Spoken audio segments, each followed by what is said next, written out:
18h20, la suite de votre grand journal du soir sur Europe 1. Thierry Dagiral, vous recevez à présent le nouveau ministre de l'Agriculture et de l'Alimentation, Julien Denormandie. Bonsoir Julien Denormandie. Bonsoir. Un accord historique, ce plan de relance signé à l'aube à Bruxelles. Un plan au forceps qui a tout de même montré une Europe très divisée quand même depuis 4 jours. Oui, mais ce qui est clair, c'est qu'aujourd'hui, l'Europe, elle est plus forte. Elle est plus forte parce que l'Europe, elle est unie. On a réussi à obtenir cet accord avec l'ensemble des États membres. Vraiment unis, et puis une Europe unis parce que vraiment unis. On a bien vu qu'il y avait quand même 4 pays qui posaient quelques difficultés. Ça laissera des traces.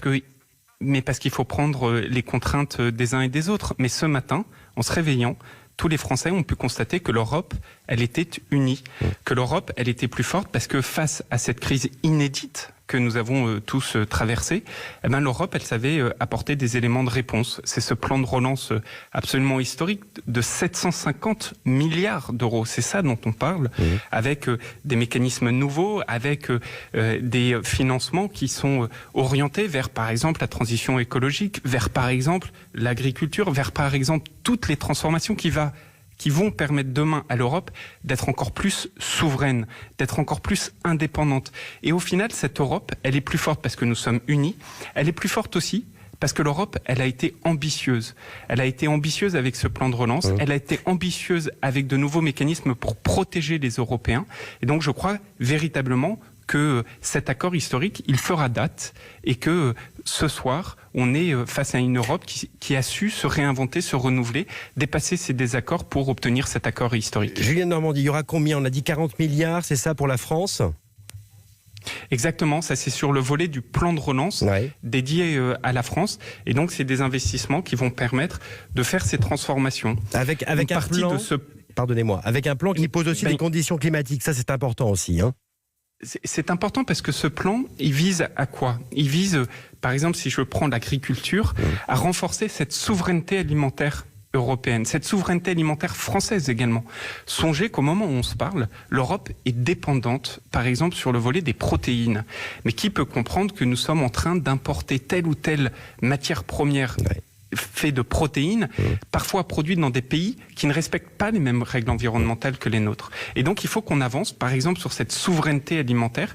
Et c'est un des éléments, pas le seul, mais un des éléments que va nous permettre de faire ce plan de relance que nous avons conclu cette nuit. Monsieur le ministre, précisément, il y aura combien pour l'agriculture française ? Alors sur l'agriculture, de manière générale, c'est près de 386 milliards d'euros sur la période qui s'ouvre, c'est-à-dire sur les 7 prochaines années qui vont être mis sur la table. Ça, c'est sur le budget global que l'accord de cette nuit a conclu. Pas que sur le plan de relance, sur le budget global. Et puis, sur la partie française, c'est près de 62,4 milliards d'euros, pardon de la précision de ces chiffres, qui va pouvoir être demain au bénéfice de nos agriculteurs, de nos éleveurs, des transformations, des accompagnements, du soutien dans cette souveraineté alimentaire qui permettront d'être déboursés et mis en place. Et c'est pour le volet agriculture un accord très important qui a été conclu. En vérité, on part de loin, parce que beaucoup voulaient une ambition à la baisse pour cette agriculture européenne. Et la France, le président de la République, s'est beaucoup battu pour que cet accord il soit très ambitieux sur le volet agricole. Et nous y sommes parvenus. Donc, d'un point de vue agricole, c'est une grande avancée qui a eu lieu cette nuit. Vous êtes aussi ministre de l'Alimentation, on l'a dit. La sécurité, la souveraineté alimentaire, c'est le souhait de Jean Castex. Vous allez travailler conjointement avec Barbara Pompili à l'écologie ? Bien sûr, et puis je pense qu'il faut vraiment aucunement opposer l'agriculture à l'écologie. Vous savez, moi je suis un ingénieur agronome. Je suis depuis de longues années impliqué dans ces questions-là. Ce que je peux vous dire, c'est que les personnes qui vivent de la terre, qui vivent de la nature, qui vivent des animaux, ce sont les premiers qui sont particulièrement conscients des dérèglements climatiques, particulièrement conscients du bien-être animal, particulièrement conscients de la nécessité d'accompagner ces transitions. Et alors ça, comment ça se fait ? Ça se fait par un accompagnement, c'est-à-dire aider à financer de nouveaux matériels, aider à financer des transformations. Et c'est ça ce que nous faisons avec le plan de relance européen et le plan de relance français que nous sommes en train de travailler. Mais quand on voit par exemple des grandes agglos, on va prendre Nantes, Bordeaux, où le taux d'approvisionnement local est inférieur à 2%, comment on change la donne ? Ça c'est quelque chose de clé. Moi, vous savez, il faut développer 2%, c'est vraiment minuscule. 98% proviennent d'ailleurs. C'est trop peu. Et puis, de la même manière, il faut développer dans la restauration collective, dans les cantines de nos écoles.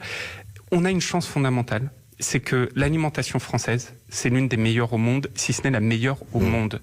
Et comment on fait pour faire cette alimentation française, c'est grâce à l'agriculture française.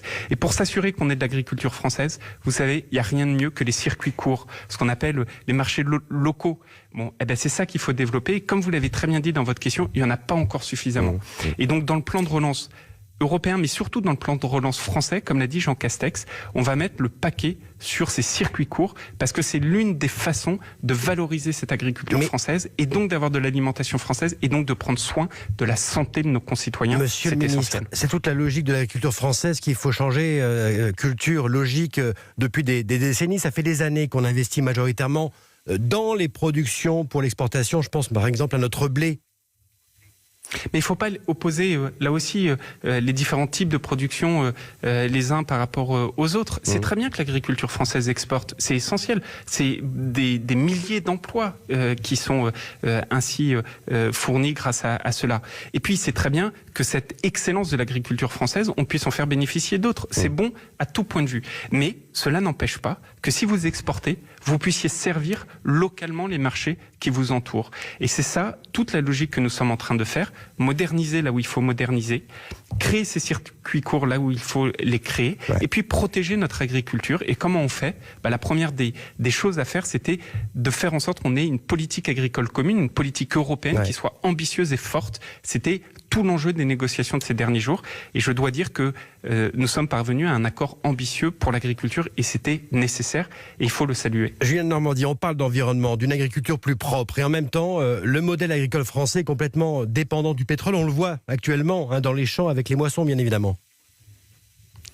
Oui, mais enfin, il faut là aussi faire attention à ne pas tomber dans quelconque caricature.